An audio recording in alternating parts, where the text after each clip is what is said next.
And now I would like to introduce two people that will welcome you, and they're, of course, very important for this project. Mr. Grzegorz Bykowski, Vice President of Poznań Airport. And Olaf Zeike, HBC Hamburg Port Consulting, the coordinator of the project. So, Mr. Bykowski, I would like you to kindly say a few words at the beginning of our meeting. Hello, good afternoon, everybody. My name is Grzegorz Bykowski. Don't try to pronounce my name, just call me Gregory. Polish language is a difficult language, especially in fields of pronunciation. So, first of all, I would like to welcome you on Poznań Airport. Poznań Airport is a specific one in Poland because this year we have 111th anniversary. So in fact, you are in the oldest Polish airport within our country. So it has like a huge history, huge heritage staying behind of it. I hope we will, together with my colleagues, will be able to share all those things later on in the afternoon and evening activities. So we are one of the few strong regional Polish airports serving more than 90 different destinations on schedule and charter operation. Apart from, we are specific one airport because we are city airport. So from here, from the threshold of our runway, there is just only 4 kilometers to the main roundabout of the city in the downtown. So that's why we are exposed to many threats in terms of environmental issue, especially I mean the noise. And moreover, apart from the noise, there are other things in field of being friendly to environment. We decided to step in and to execute. That's why last year we were in the very first airport in Poland, which ended up investment about producing green energy from the solar farm. So the next step of that project was elaborating a roadmap how we can use our natural resources to build up a hydrogen power plant. And this project is extremely important for us because as I said, we already decided to step into the hydrogen area, but not only, we are not going to use hydrogen only for public transportation or for our own as a managing authority, as a managing infrastructure authority company, but also how we can face into the carriers and to the future planes that will be powered by electricity coming from hydrogen. So in the very few words, warmly welcome here in Poznań, and it's my private pleasure to hand over to Olaf, which I know for many years. In 2007, I got the first contact with Olaf's colleague Hartmut Beyer, which you probably know from Hamburg. And this is the time when I step into the Interreg initiative and the project. So that's why I'm so happy and satisfied that we can still continue here at the airport that initiative. Olaf, the floor is yours. Thank you very much. Yeah, I'm happy to be in Poznań again. I'm involved in different Interreg projects since almost 14 years now. For the third time, I'm here in Poznań. It has been a long time since the last minute visit. Finally here again. We are happy that Poznań Airport is project partner of the BSRI Airport project. We are all in all very happy that we were able to establish the BSRI Airport project. We have developed it in 2022, applied for it in spring 23 and got the approval last summer. Now we are in month number 8 of 36 months project lifetime. And I'm super happy to meet the project partners here. That's the most important aspect of transnational cooperation, to meet and to discuss topics. And We use this meeting here today and tomorrow, including breakfast and evening program, to discuss a number of topics. And I'm happy that Postline is host of our third meeting in the project lifetime. We have a number of online meetings in different working groups. We have a monthly partnership meeting, but most valuable are those on-site meetings. The discussion face-to-face is very important for us. And I'm happy that we are 20 participants in this meeting and have time to discuss different topics. Thank you very much. And now it's time to get to know each other a little bit. We have representatives of 6 countries, Baltic countries. I know that our friends from Estonia wanted to be here. Unfortunately, due to plane cancellation, they're not here. But we send our warm regards to them. And here you are with us. And I would like to ask the rest of the room, we would like to get to know you. So if you could say your name and what institution you represent, that would be absolutely wonderful. So here Mikołaj will make sure that everything is on camera and right with the microphone. And please pass the microphone to the next person. That would be very much appreciated. Okay. Hi, my name is Jan Olof Fors and I'm working for Swedavia. We have the operation of 10 airports in Sweden. Well, thanks so much. My name is Jan Harding from Hamburg Airport, and I'm head of the environmental department and also co-founder of this project. Thanks so much. Hello, my name is Frank Zürlik. I'm representing Zürich, which is an airline located on Zürich in Germany. Hi, hello to everybody. My name is Valdis Lux, and I'm a representative of Gulfstream Oil, a jet fuel supplier at Riga Airport. Hello, my name is Andris Bachkros, and I the same present Gulfstream Oil. Hello, my name is Bettina from Lithuania and Skethorst. Hello, my name is Radvila. I'm also from Lithuanian Airports. Hi, my name is Yava, and I'm from Lithuanian Airports as well. Hello, I'm Josef from Riksriga Airport. Hello, I'm Julian Clausen from Hamburg Airport, founder of the project as well. Hello, my name is John Nilsson and I'm from Swedavia. Hello, my name is Avars Stadikos. I'm representing Latvian Hydrogen Association. Good afternoon. I'm Samit Iskinen from Finavia at Helsinki Airport. Hello, my name is Tero Zantamander and I'm from Finavia Corporation. Hello, Michael Ptashinsky from Poznań Airport. Hello, Monika Schulze from Poznań Airport also. Hello, my name is Linda Schütz. I'm from HTC Hamburg Podcast. Hello, Martin Rzeczynski, head of the development at Poznań. Ciao, Elena Petrenko, Poznań Airport. So let me introduce our guests on the panel. Iva Starikovs, Latvian Hydrogen Association, member of the board. Please, round of applause. Thank you very much. Please take a seat. Andris Bachkus. I hope I'm pronouncing this right. I've been practicing Gulfstream, Oil-SIA, hydrogen technologies, business development and consulting, sustainable hydrogen for industry economics.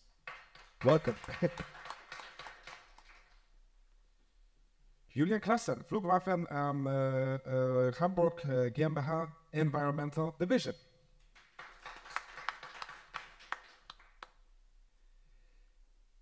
Thank you very much. Please join us. Sami Kiskinen, Finavia Corporation, Finnish Airports, Vice President, Airport Development. Round of applause as well. Thank you very much, ladies and gentlemen.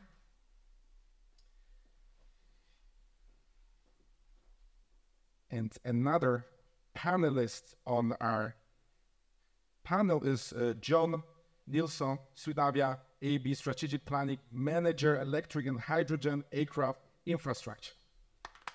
Yeah, please join us. Yeah, Josef.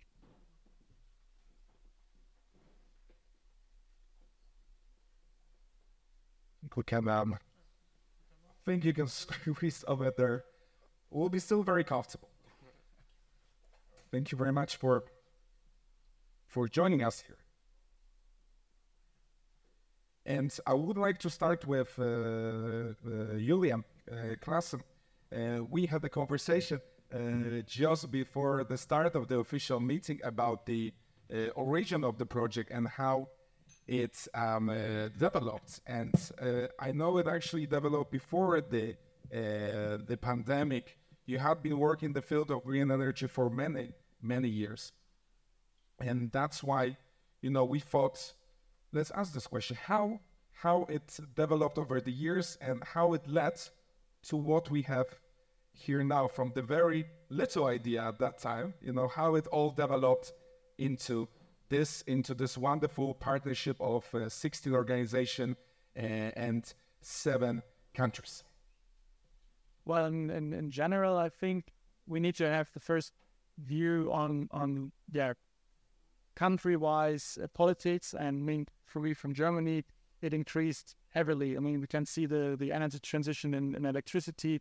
Now we're at 50% of renewable energy in the whole country, and this leads to more problems. Why hydrogen in the last years came more on the table, so to say. And the idea was to have a slide from Hamburg with a hydrogen plane, and this was just a small seed which was in our heads. And then with hydrogen coming more into technology, more into the focus, we saw, okay, it's going to be more possible to do so. And therefore we met with Olas and we said, what about to do let's do a project concerning that. And then we came up with the idea to have an Interact project which is fitting quite good to this idea. And now we're 16 partners and even more associated partners with 6 or 7 countries, and therefore we're quite happy that the idea is spread, that the vision is everywhere, and that we can work on now. Absolutely. Thank you very much for this answer, John Nilsson from Swedavia AB.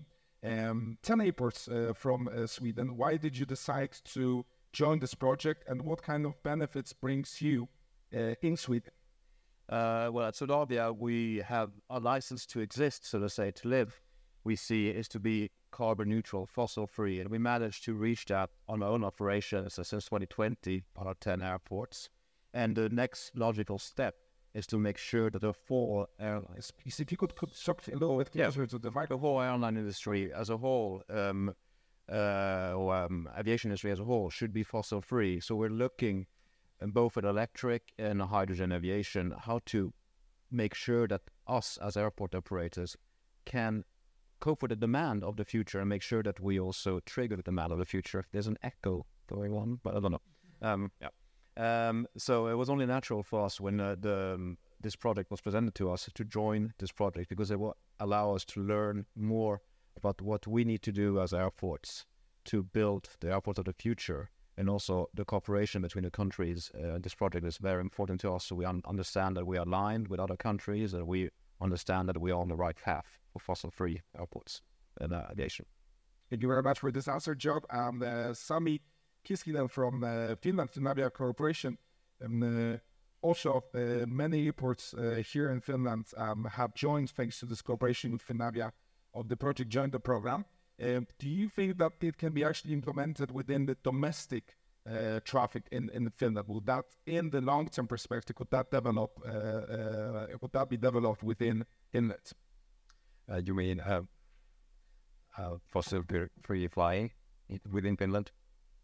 Well, of course, we are first of all airport operators, so the flying operations are not entirely in our kind of field of operations, but we, as an airport operator, have also reached carbon neutrality, actually already 2019, so pretty much the same time frame than in Sweden.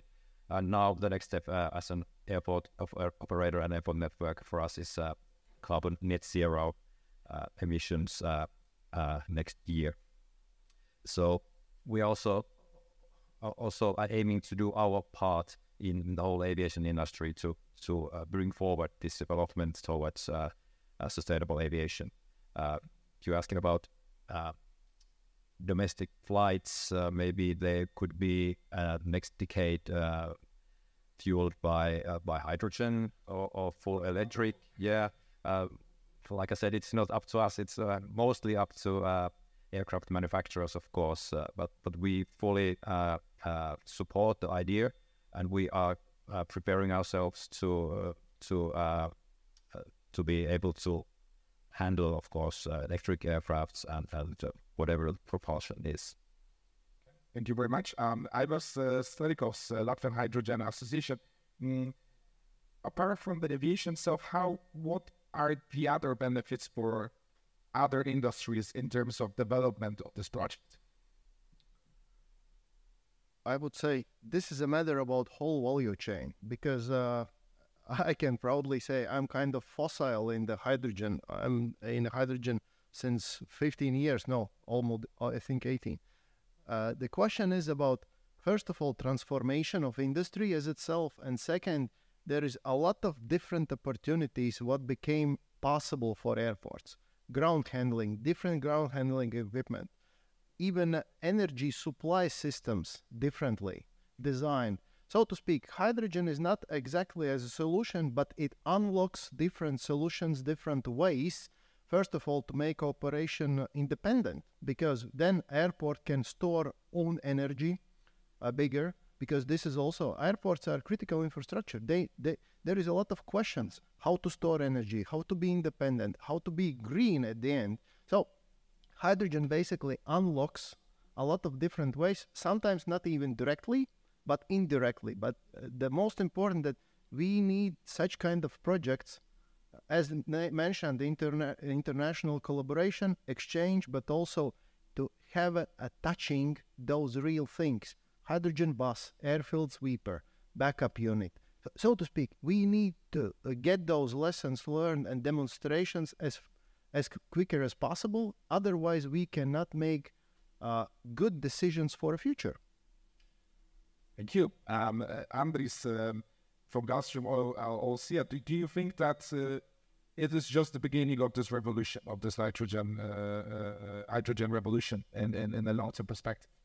Yes, of course, because we can see in the Europe make this regular and timesheet when we need to decarbonize plane, airports, and we are thinking about this is not future, it's today, because in this moment we can see the cars, other things when we use this hydrogen. That's why airport, it's not the future, but it's today. And however say, we need this data project, get this analysis, and after that we can test piloting, and then we can use in the airport level these hydrogen technologies. Absolutely. A question for Julian. I mentioned domestic flights in regards to short haul flights, and this seems to be the future of the project as well. And regarding a little bit of criticism towards short haul flights, is that the answer in the long-term perspective that this will actually will be used to be green and to be free of that criticism regarding short haul flights? Is that the revolution for short haul flights? In my opinion, for short haul flights, hydrogen is one of the solutions to reach carbon neutral aviation in the short haul sector. Of course, short haul is always competing with electric flights. This is the sector where it's competitive to each other. Long haul flights is a different story at all. We see all the manufacturers dealing with that today. But we are going to focus on this here now, because this is an existing technology for today, which is testable, which is usable.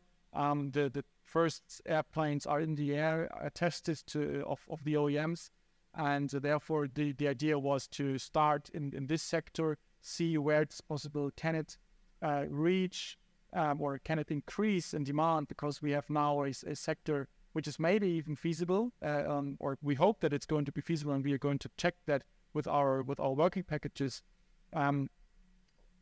With the deliverables we are going to showcase, we see and we will see what is the cost, what's the estimated future costs, and what's the business case behind for airlines and for airports. And the hope is that maybe even the general aviation, so the short haul sector, will reach a new revolution, so to say, that we see more connections when it's even more feasible than F-cars, or we get more connections, different connections. This is the hope. And when we have clean aviation, I think this is the transportation which is the most sustainable in the end. Oh, that's a wonderful perspective. Thank you for that. John, what has been the response from Swedish airports over the last 8 months of the operation of the project? From us at Swedavia, it's been mostly positive. It's still hard for us as an airport operator to understand exactly what we need to build for the future, but we are taking the necessary steps to ensure that we are there on time when the new types of aircraft arrive, so we can build the logistics chains, the infrastructure on the airports, and make sure that we are well prepared without, as airport operators do, without building wrongly for the future. We need to build in the correct amount for the future, so not too late, not too early. And this project, especially the work package that I'm leading, with the business models, ensures that we understand what are the underlying costs and underlying the possibilities that hydrogen aircraft can give to the airports, to other stakeholders on the airports. Thank you. Sami, how about Finland? Has the response been positive? Does it require more education within the organization, within the airports? No, I don't think there has been any problems with the reception within our organization. It's been very positive. Many people have been interested to learn a bit more. We don't have a very large team in this project, but we are kind of delivering the message within our organization, of course. And the main task in the work package Finavia is leading is to pilot hydrogen-powered engine in a heavy machinery in an airfield maintenance. So I hope that with that experiment and pilot period, we will get a good experience at how gaseous hydrogen can transform airport operations and even improve our environmental footprint. Thank you. Ivers, how about Latvia? What was the response within the country? Do you think that still people need more encouragement to be pro this solution, pro this energy? I would say absolutely, because that's what everyone needs. We need those trials, tests, and because, one thing is just to talk theoretically or on PowerPoint. Absolutely another thing is that you are having this machine, as Sami mentioned. We need to design it, make it, and get it operated. And that's the purpose of all this project, is to get something touchable on what we can background our next decisions. Therefore, quick answer would be reception in Latvia was very good. Basically, I like that this is history behind also what this project. Last year, Riga Airport tested hydrogen bus, and they said, yes, hydrogen bus doesn't make sense for us as operation. Maybe it's not feasible, but it gives us experience to better understand what is this, what's all around. And this is exactly the purpose of the project, just to have a understanding of technology opportunities, what it can bring to the airports.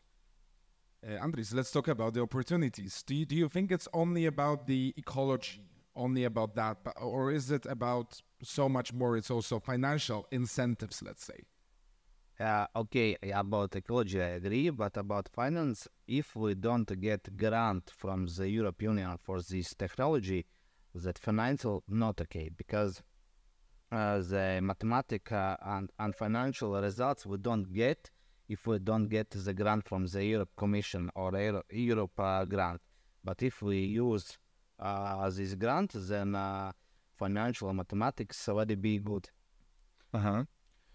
Yes, you wanted to add something? Yes, I would like to maybe disagree with that, because the point, we need to understand also that first phase of the demonstration, yes, I'm fully agree.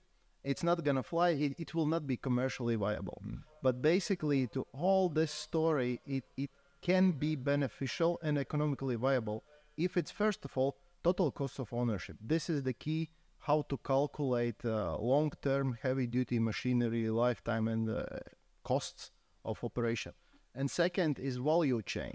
that's another story, because this is another animal. Because if airport can have own energy stored at their premises, then use afterwards, you are not dependent from market miracles. That, I don't know, oil supplier comes and say, no, you know, today it's much more expensive fuel or electricity or gas. So independence. Yes, and that's something what also need to be validated.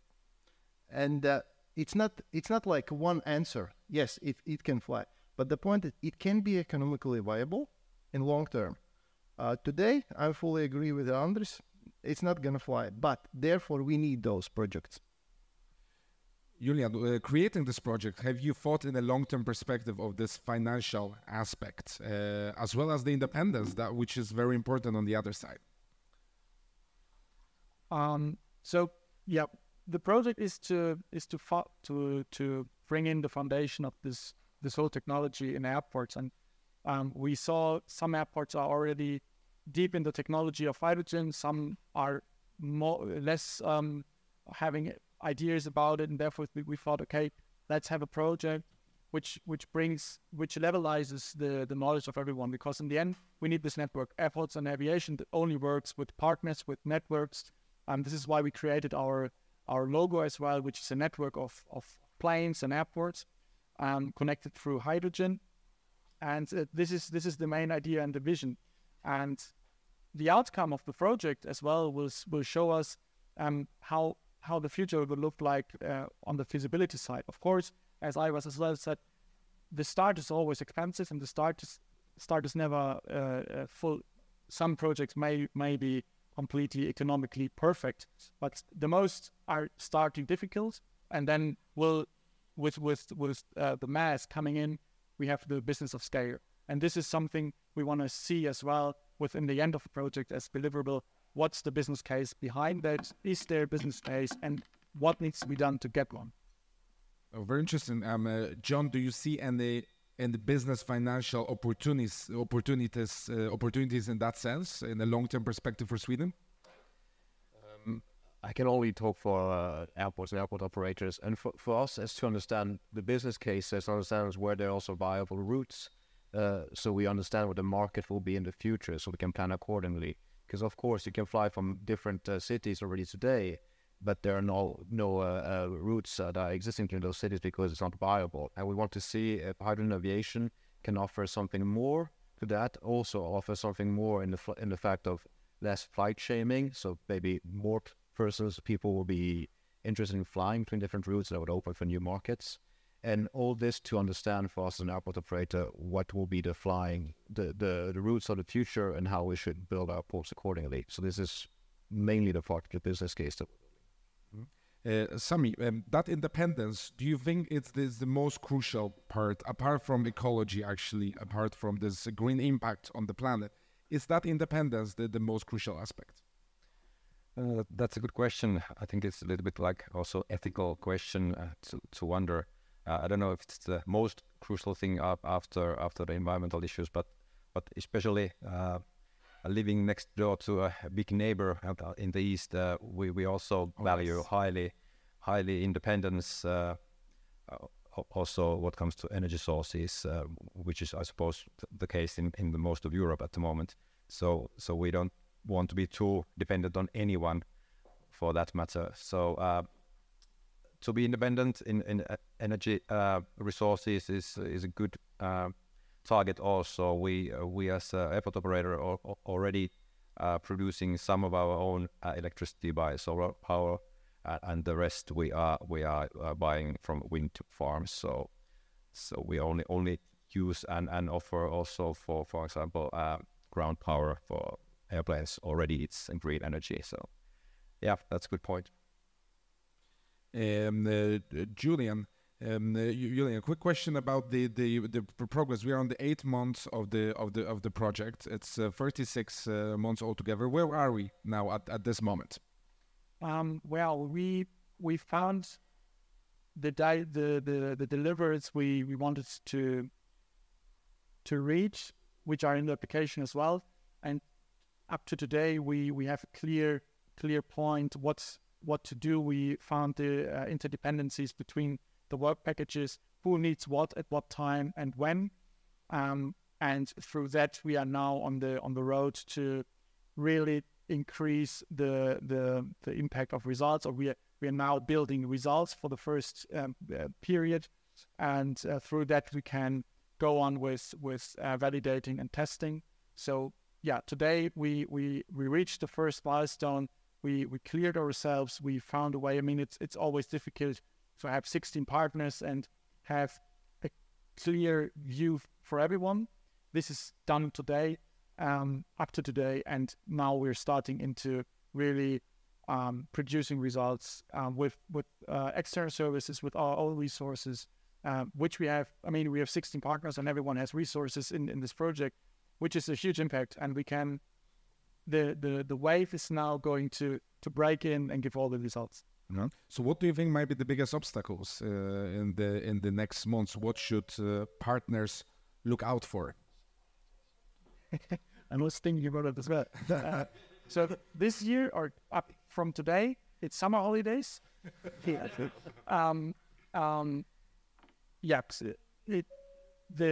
off times is sometimes slowing down. I mean, the change in people, which we are seeing today as well. Some are going into pension. Some are getting kids or have some off times. Who are invested in before. So having this overgiving, so giving work or what have I done before to the new colleagues. This is a difficulty. It's not impossible, and we will definitely manage it. But I think to focus the resources and really to get to our points is in the end it's not an obstacle, but work to do beside the paperwork, of course. Yeah, and some regulatory stuff, but I don't want to bother with that now. Okay, and Ivars, in 28 months' time, where would you like to be with this project? What do you think will be success for this project? Well, first of all, at least a couple of flights between our partnership airports on hydrogen airplane. That would be definitely. At least continued trials on the ground equipment. What I am absolutely sure that partners from Finnair, they will make it happen. So airfield sweeper on hydrogen, couple of other units, and most important, that clear vision where to go future. Because from one side, it's like a rolling snowball. You just start and new questions popping up. It's kind of interactive process. And what I think also reasonable to mention that there is also new organizations coming up and saying, hey, can we join your project? We would like to become associated organization. So this means there is need for such project also. And maybe to make me happy at least, I hope also Julian, that there will be a next project. That would be the success. At the beginning of the revolution. Andres, the same question for you. Well, we think we need to get this business model and understand how this math work, and then we understand what we can do for future about this decarbonization in airport, and can we offer for airports. Okay. So let's see how it develops. I'm sure there will be some new revelations during the next 28 months. Let's see. John, the same question for you. In 28 months' time, let's say we're meeting again, maybe at Poznan April, who knows, and then what will be your desired outcome? With thanks to business models and business cases and the scenario and the forecasting, airports will have a clear understanding of the rollout of infrastructure, maybe already started on some airports, in order to cope with the infrastructure, the hydrogen demand of the future. So this is what I hope, that we have a clear rollout plan on our airports. Sami, same question for you. Well, of course, I agree with Ivars that as we lead the airport equipment work package in Finavia, we are very confident at the moment that even though there will be obstacles on the way, there will be challenges, the schedules will be challenging, but after 28 months from now, we have experience how to run heavy machinery on hydrogen and airport conditions, in winter conditions especially, how to maintain these vehicles, what kind of safety aspects there are to tackle. So I'm sure that we could, after 28 months, present you with quite a lot of data and experience what we have achieved. Okay, thank you. Julian, how flexible is this project in terms of the next 20 months? What can change? What has to remain the same? What can change? Geopolitical situation may change, for example, right? So this is one aspect, is that we cannot really influence right now. I mean, I hope that there are not so many changes at all. Politically, I think we're safe as we have the funding, the subsidy contract is there, so we are fine. I hope, but I think so, and I hope that it remains that we are still having our goal in 28 months. I'm pretty sure, because preparing the airports for hydrogen, this is our goal, and I think this will stay the change. This will stay, and we are going to focus on that. And the partnership will stay, I hope. And 40 airports, right? Over 40 airports. That's 40 airports. So something. I mean, in some point, this is our selling point as well, and this is what we are quite happy about. Having the big operators, the small operators, to have this diversity of airport operations, small and big, and to see, is it different for everyone, or is it the same for everyone? And therefore, I hope there are no changes and we are staying the same, so we can head on with the work. Okay, I think that's the right conclusion of our panel. Thank you very much for taking part and sharing this insight with our audience. Thank you very much.